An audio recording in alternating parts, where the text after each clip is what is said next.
اعوذ باللہ من الشیطان الرجیم بسم اللہ الرحمن الرحیم۔ قرآن پاک کی وہ دوسری آیت جس میں اللہ تبارک و تعالی نے مومنین سے خطاب فرمایا، سورہ بقرہ کی آیت نمبر 153 ہے۔ اللہ تبارک و تعالی نے ارشاد فرمایا، اعوذ باللہ من الشیطان الرجیم، یا ایھا الذین آمنوا استعینوا بالصبر والصلاۃ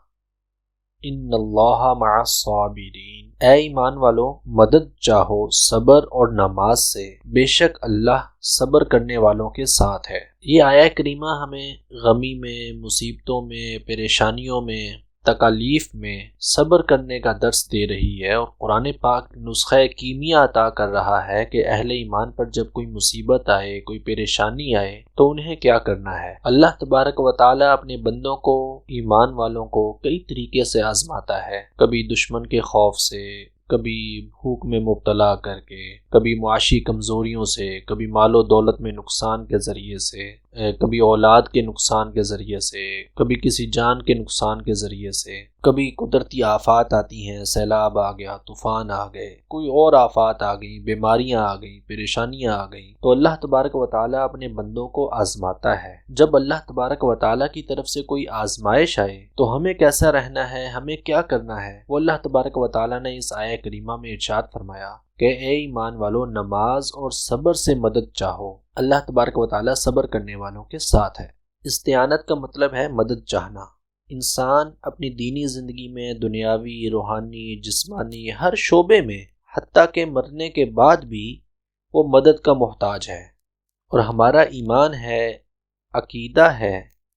کہ مستعان حقیقی، یعنی کہ حقیقی طور پر مدد کرنے والا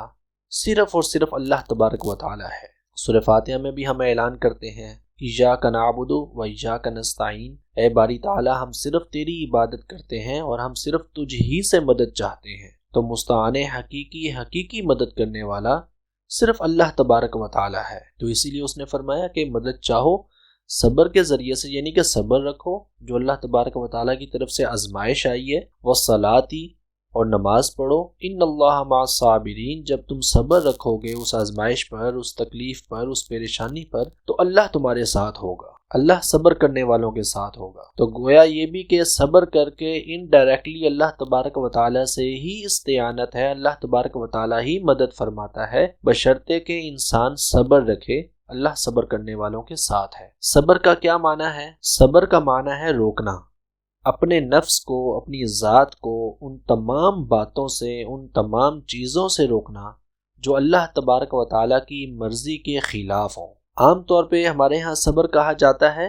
کہ کسی مصیبت پر، کسی پریشانی پر، کسی مجبوری یا کمزوری میں غصہ نہ کرنا، غضب نہ کرنا، انتقام سے رک جانا، بے بسی اختیار کر لینا، خاموش ہو جانا، اس چیز کو صبر کہا جاتا ہے۔ جبکہ صرف یہ صبر نہیں ہے، صبر اس چیز کا نام ہے کہ اللہ تبارک و تعالیٰ کی مرضی کے خلاف جو بھی کام ہے، جو بھی بات اللہ تبارک و تعالیٰ کی مرضی کے خلاف ہے، چاہے وہ خوشی پر ہو، چاہے غمی میں ہو، اس چیز سے رک جانا یہ صبر کہلاتا ہے۔ اللہ تبارک و تعالیٰ کی نعمتوں پر بھی صبر ہوتا ہے، مصیبتوں اور تکلیفوں پر بھی صبر ہوتا ہے۔ اللہ کی نعمتوں پر صبر یہ ہے کہ انسان نعمتوں کو اپنے نفس کی خواہشات کی تکمیل کا ذریعہ نہ بنا لے۔ دولت ملی ہے تو عیاش پسند نہ ہو جائے، علم اور عقل اللہ تبارک و تعالی نے دیا ہے، دولت دی ہے تو انسان متکبر، مغرور نہ بن جائے۔ حکومت اور طاقت ملی ہے تو انسان ظالم، جابر، بادشاہ نہ بن جائے۔ تو صبر یہ ہے کہ جو اللہ تبارک و تعالی نے اگر نعمتیں عطا کی ہیں تو ان نعمتوں کو بھی اللہ تبارک و تعالی کی مرضی کے مطابق خرچ کرنا، کوئی ایسا کام نہ کرنا جو اللہ تبارک و تعالیٰ کی مرضی کے خلاف ہو۔ اور اگر پریشانیاں آئی ہیں، تکلیفیں ہیں، کوئی بیماری ہے، کوئی مصیبت ہے، تو اس دوران بھی اپنے آپ کو ایسا رکھنا کہ انسان کوئی ایسا کام نہ کرے جو اللہ تبارک و تعالیٰ کی مرضی، اللہ تبارک و تعالیٰ کے احکامات کے خلاف ہو۔ اللہ تبارک و تعالیٰ ہمیں عمل کرنے کی توفیق عطا فرمائے، آمین۔